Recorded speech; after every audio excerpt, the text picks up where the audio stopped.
Halo Ngominers, kembali berjumpa di Ngomongin Inter. Wah, big match. Ini masih big match nggak sih Inter lawan Milan? sorry, aku nggak mau terlalu sombong. Nanti bisa jadi pamali, nanti bisa bikin sial. Anyway, besok dini hari jam 2.45 Wita. Ingat Wita ya, jam 2.45 Wita. Kalau kawan-kawan di Jawa, di Sumatera berarti jam 1.45. Pertandingan Derby della Madonnina edisi pertama untuk musim 2024-2025 di kandang Inter, walaupun ya sama aja di Giuseppe Meazza mainnya. Alright, nah sebelum kita bahas ininya, sebelum kita bahas pertandingannya atau previewnya atau segala macam itu, update sedikit. Jeng, kabar buruk nih. Udinese atau direktur teknis Udinese namanya Gianluca Nani menolak pendekatan Inter untuk si siapa namanya ini, Jaka Bijol. Aduh, Jaka Tarum. Dia bilang dia tidak merasa terganggu, tidak pernah diganggu dalam tanda kutip oleh Giuseppe Marotta untuk ini, karena pada akhirnya dia bilang bahwa kami tidak pernah mempertimbangkan dia untuk masuk bursa transfer. Waduh, ini aku nggak tahu apakah dia benar-benar nggak berniat menjual atau sekedar mau menaikkan harga dia biar ya kayak jual mahal gitu lah. Oh sorry, sebelum mulai kawan-kawan, kalau ingin mensupport Inter, kalau ingin mensupport Ngomin bisa melalui banyak cara. Yang pertama ini dengan membeli merchandise Inter yang aku rancang di toko Ngomin di Ciptaloka. Bisa juga dengan nyawer ini QR code-nya melalui Sociobus, atau paling gampang deh subscribe, komen, atau paling gampang lagi nonton. Udah, dengan nonton aja itu sudah merupakan supporter sendiri. Oke. Nah, sekarang sebelum kita bahas pertandingannya, ada beberapa komentar menarik dari pertama aku mau bahas Fonseca dulu nih. Kalau kawan pasti tahu ya, Fonseca itu sedang kayak di ujung tanduk banget. Setelah 3 pertandingan berturut-turut tanpa kemenangan di Serie A, kemudian dia menggebrak dengan 4-0 lawan Bang Jai. Aduh, Bang Jai, kenapa kudu-kudunya kalah 4-0 malah lawan Milan? 4-0 dia menang. Woi, hore pada keluar dari gua. Habis itu Liga Champion dibantai lagi sama Liverpool 3-1. Sebenarnya kalau dari segi skor 3-1 kan not bad lah ya. Tapi masalahnya adalah the way they lose the game itu memalukan sih. Ini bukan aku aja yang ngomong, bahkan legenda-legenda mereka juga bilang ini sangat menyakitkan. Ada yang bilang shameful, artinya memalukan. Karena itu peluangnya Liverpool itu banyak banget. Orang itu aja pakai dibilang sampai siapa namanya, Salah dibilang lagi ikut crossbar challenge. Berapa kali dia? 3 kali apa 2 kali kena mistar apa kena tiang itu. So makanya mulai beredar, sebenarnya dari awal musim itu sudah beredar Fonseca out, which is sebenarnya agak aneh ya, karena pada saat pre-season aku sebenarnya kan nggak ngikutin gimana pre-season Milan, cuma tahu hasilnya menang lawan City, menang lawan Barcelona, Madrid, segala macam itu. Ada yang seri juga aku nggak tahu. Pokoknya wah ini dia Fonseca. Tapi ada yang bilang ternyata kemudian seri sempat kalah lawan Parma ya kalau nggak salah. Pokoknya 2 kali seri, 1 kali kalah di awal itu langsung Fonseca out. Baru kemudian 4-0 langsung diam sementara. Habis Liverpool lagi Fonseca out. Nah, Fonseca menjawab ini dengan I don't care. Dia bilang, tentang rumor dia akan dipecat sebelum derby. Dia bilang begini, intinya sih ini, umurku sudah 51 tahun. Kalau aku mendengarkan apa yang dikatakan oleh media, aku nggak bisa kerja.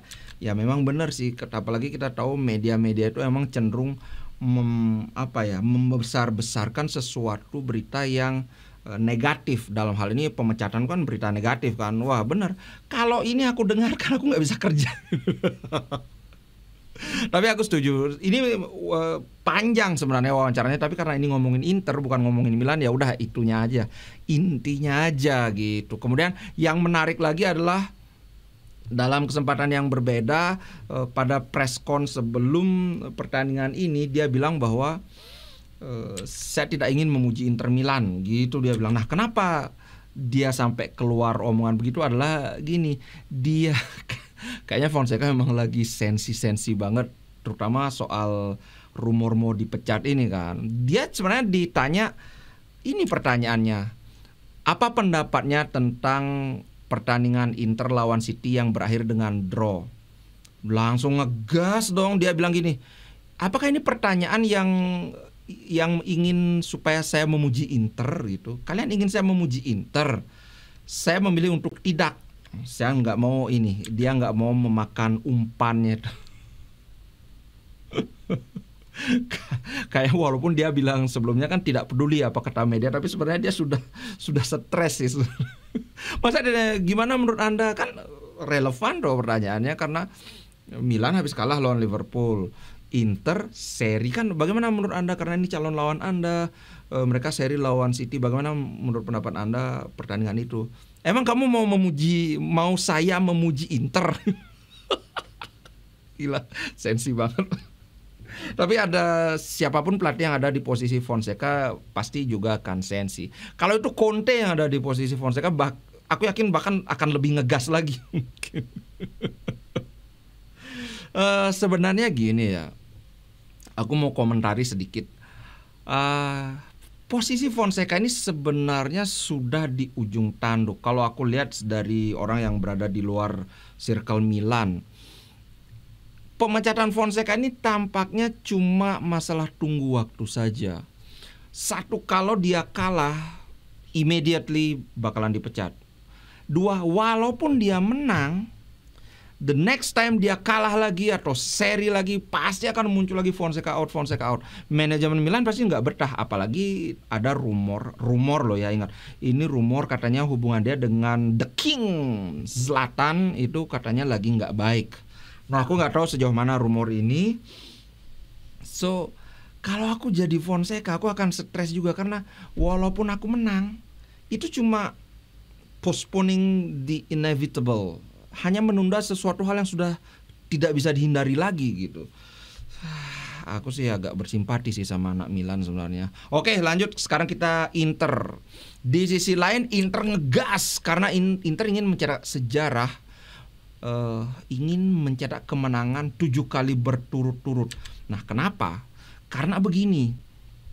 Kalau Inter menang 6 kali berturut-turut, kemudian habis itu seri misalnya, atau bahkan lebih jelek lagi kalah misalnya, doesn't mean anything. Karena apa? Karena dulu Inter itu pernah juga lupakan soal yang kita dibantai 6-0 itu ya. Tapi Inter kalah 6 kali berturut-turut itu juga sudah pernah terjadi. Itu pertama tahun dari kurun, sebentar aku tadi sudah lihat, 1911 sampai 1913. Inter kan berdiri 1908 ya. Ya masih jadi tim anak bawang lah ya, tim pendatang baru. Itu kalah terus-terusan selama 6 kali. Kemudian di antara kurun waktu 1946 sampai 1948 sama juga 6 kali berturut-turut. Jadi kalau kita menang 6 kali habis itu seri atau kalah, secara rekor kita masih kalah lawan ini, karena kita menang 6 kali berturut-turut baru sekali, tapi mereka sudah 2 kali.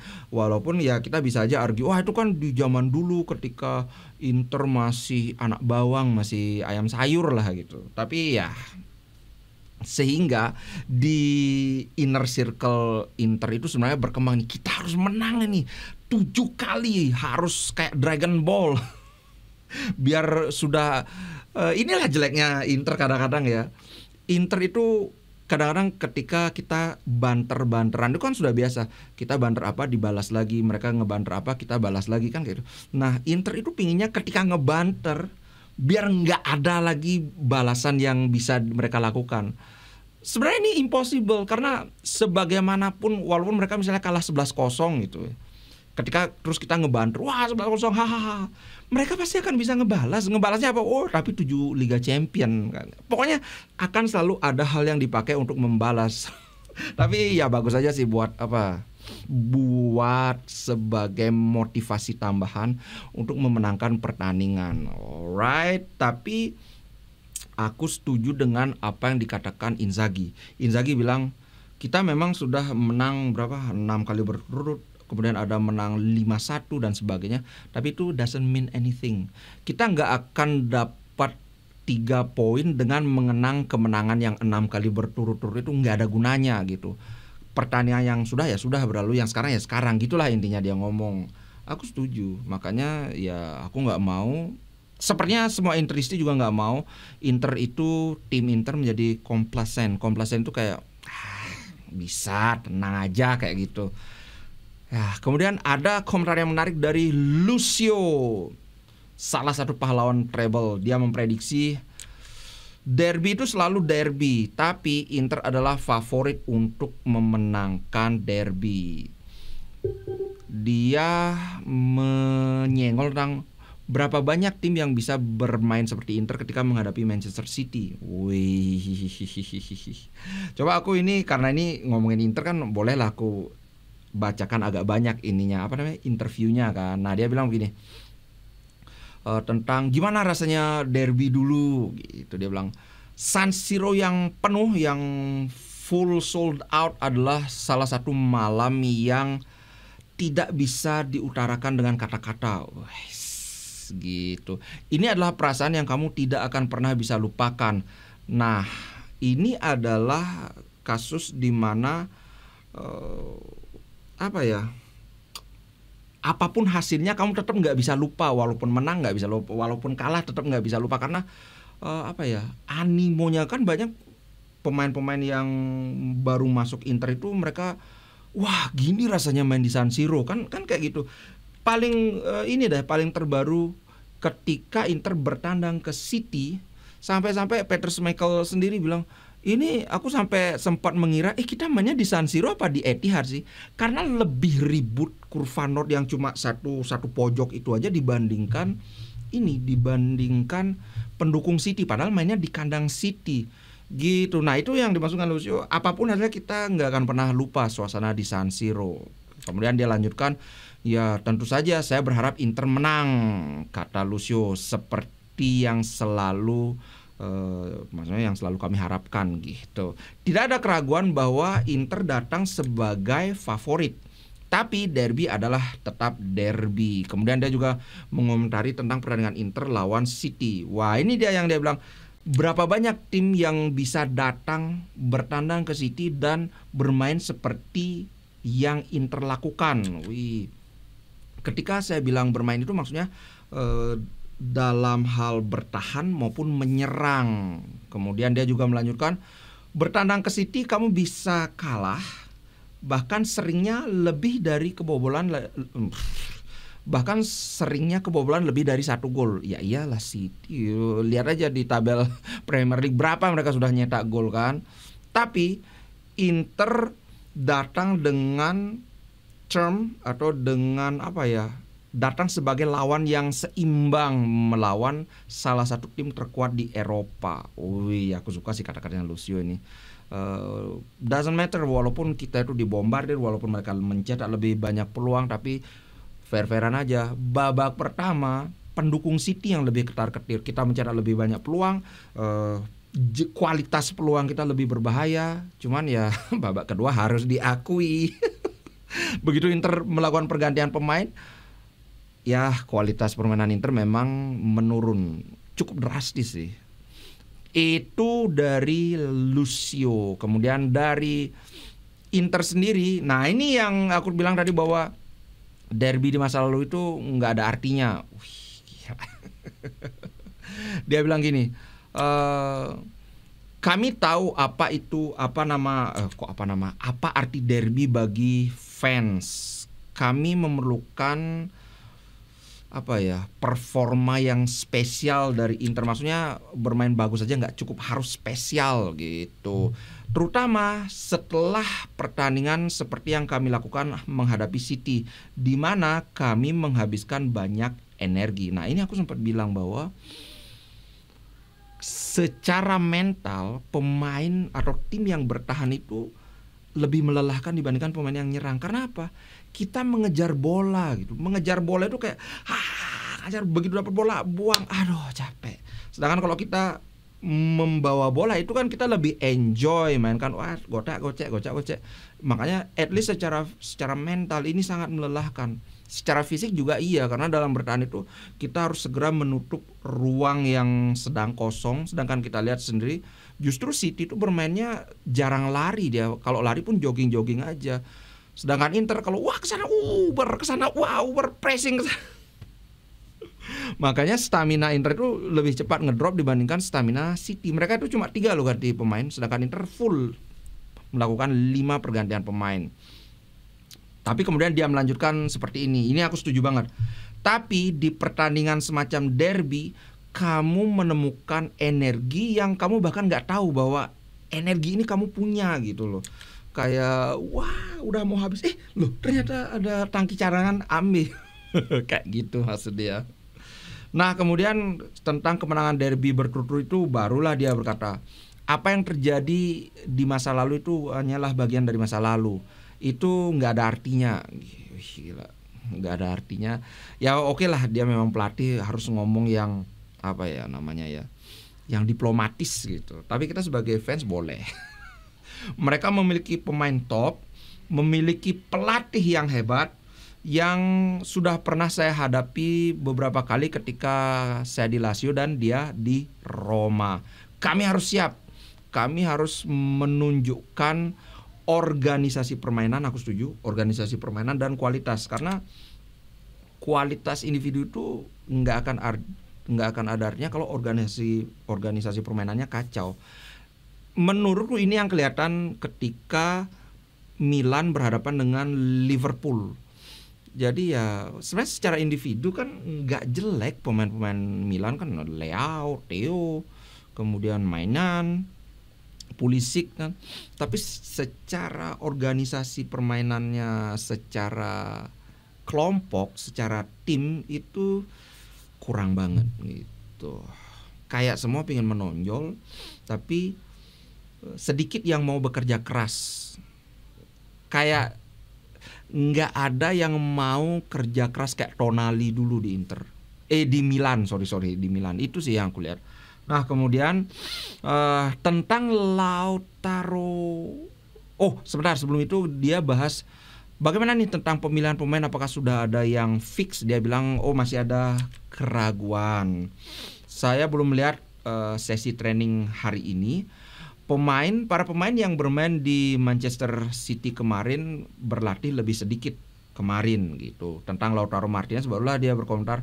Dia bermain ini tentang kenapa kok performanya masih belum maksimal, belum nyetak gol. Kemudian dia jawab, dia bermain setahun tanpa berhenti dan libur pun dia datang lebih awal daripada perkiraan. Dia datang untuk mempersiapkan diri. Dia telah melakukan usaha yang luar biasa. Jika dia fine, dia baik-baik saja secara fisik atau bagus fisiknya, dan tentu dia akan menjadi starter. Nah sejauh yang aku tahu memang nggak ada cedera sih. Lautaro kemarin kan juga main sebagai pemain pengganti. Jadi kita bisa expect bahwa Lautaro akan bermain dari awal. Nah kemudian ada sedikit juga tentang Palacios. Intinya sih tentang Palacios ini, Inzaghi bilang bahwa Palacios belum bisa ngomong bahasa Itali, nggak bisa ngomong bahasa Inggris. Nah ini suatu halangan yang cukup berat sih. Kalau nggak bisa bahasa Itali, at least bahasa Inggris lah. Tapi ya dia cuma bisa ngomong bahasa Spanish. Katanya dia dibantu oleh Korea dan Lautaro sebagai penerjemah. Dari sini sih aku bilang, walaupun Inzaghi bilang dia punya teknik yang bagus dan dia bisa membaca permainan dengan bagus juga, tapi dari perkataan selanjutnya aku membaca bahwa sepertinya masih agak lama sebelum kita ngelihat Palacios bermain. Dia kayak kelihatan dia sangat berusaha untuk fit dalam tim ini. Jadi kayak dia memang bagus, tapi kayak gitu loh. Apapun yang datang sebelum tapi itu nggak ada artinya. Yang penting itu setelah tapi itu apa gitu. So menurut perkiraanku kita belum akan melihat Palacios bermain dalam waktu dekat gitu. Nah sekarang ada berita menarik lagi tentang Milan. Sebagai fans Inter ini salah satu hal yang bikin aku bangga. Ultras Milan yang ada di seksi biru dari San Siro itu ini, jika terjadi kekalahan, boos dan chance of protest, chance itu kayak yel-yel protes, itu bisa diperkirakan akan datang dari fans ini, yang akan membuat suara mereka terdengar setelah Milan mengalami start yang menyedihkan, yang hanya memenangkan satu pertandingan lawan Venezia. So ini tentang João Fonseca. Maksudku adalah gini, kenapa sih dukungan terhadap tim itu bersyarat? Tuh. Kalau kawan-kawan ingat bagaimana 2 musim lalu ketika Inter, lagi-lagi aku bilang ketika 9 pertandingan, bayangkan 9 pertandingan itu kalau nggak salah antara Maret dan April, 9 pertandingan loh Inter tidak bisa menang. Wah, kurva Nord itu Barella, we are behind you, kayak gitu. Lautaro juga berapa, kalau nggak salah itu 7 pertandingan ya dia nggak ngegol. Sama juga, wah kami mendukung, kayak gitu. Ini Milan itu kan baru 3 kali gagal menang, kemudian kalah lawan Liverpool. Jadi 5 pertandingan 1 kali menang. Mereka udah kayak gitu. Padahal ini pelatih baru. Kenapa nggak kayak ya kasih kesempatan dulu lah. So aku sih ngerasa semoga Inter bisa lebih baik dari itu. Walaupun ya kalau di Indonesia aku tahu banget dulu, wah Inzaghi out itu banyak banget. Tapi at least supporter yang ada di tribun, yang ada di Italia itu dukungan yang mereka berikan kepada Inter. Semoga kita bisa seperti itu. Oke. Berikutnya adalah, nah ini berita buruk buat Inter. Karena apa? Kapten mereka tidak bermain, si Calabria. Kenapa aku bilang berita buruk? Karena Calabria ini terus terang adalah salah satu titik lemah dari AC Milan. Nah, si Calabria nggak bermain. Sepertinya yang bermain di tempat Calabria itu adalah Emerson Royal. Ketika baru dia nggak terlalu bagus. Bahkan banyak Milanisti sendiri yang bilang, wah mainnya kayak kura-kura gitu. Tapi yang aku lihat sekarang kayaknya Emerson Royal sudah mulai membaik ya pertanyaannya. So aku nggak terlalu tahu bagaimana Emerson Royal. Tapi kalau Calabria dari beberapa musim aku sudah tahu ini paling dia kapten, tapi justru dia adalah crack in the kayak apa ya, kayak ada kuali, ada lobangnya ya, ini Calabria ini lobangnya. Kemudian Inzaghi. Ada yang menarik antara Inter dan Milan dalam pertandingan besok ini. Di satu sisi Inter itu akan memberikan pendekatan yang sudah terbukti dan teruji, istilahnya tried and tested, sudah dicoba dan sudah dites, yang bagi banyak fans, banyak yang bilang wah itu aja, sudah bisa dibaca, sudah bisa ditebak. But pemain lawan itu boleh aja nebak, tapi ketika hasilnya tetap positif ya mau bagaimana lagi kan. Sedangkan Milan di sisi lain ada kemungkinan mereka akan melakukan revolusi taktik, bukan revolusi mental aja nih. Nah di sini aku melihat kemarin ada beritanya bahwa Milan dilaporkan menggunakan taktik baru yaitu 4-4-2. Nah aku mau mengupas ini karena menarik. Sebelumnya kan mereka biasa pakai 4-2-3-1 ya, dengan satu di depan, sebelumnya ada Morata, kalau nggak Morata ya Tammy Abraham, kemudian yang 3 di belakangnya itu biasanya Pulisic di kanan, kemudian tentu saja Leao di kiri, yang di tengah itu ya ganti-ganti. Kemudian ada 4 back udah seperti biasalah. Kalau 2 jangkarnya siapa? Aku nggak terlalu merhatiin Milan. Cuman ketika mereka memakai 4-4-2, yang menarik itu adalah siapa yang gelandang kiri? Hampir pasti itu Rafael Leao kan. Siapa yang gelandang kanan? Kemungkinan besar itu Pulisic. Kalau formasinya seperti ini hampir pasti itu akan sering jadi 4-2-4, karena Leao itu orang winger yang malas banget bertahan. Dia nggak kayak Di Marco yang bus maju mundur. Pulisic sama juga maju mundur, nggak kemau ke dia kayak gitu. Sehingga ini akan sangat, satu, bikin Theo Hernandez nggak bisa leluasa maju, atau kalau Theo Hernandez sering maju ini akan ada lubang besar yang tentunya seperti lawan Liverpool, gimana sudah Liverpool banyak pegang bola, sudah serangan balik keteteran melulu AC Milan. Nah, kalau kualitas serangan balik Inter sama seperti yang ditunjukkan ketika lawan City, waduh, game over. Kalau lo ya, kan aku bilang kalau, belum pasti gitu. Tapi siapa tahu kayak yang aku percakapan sama Reza sebelumnya,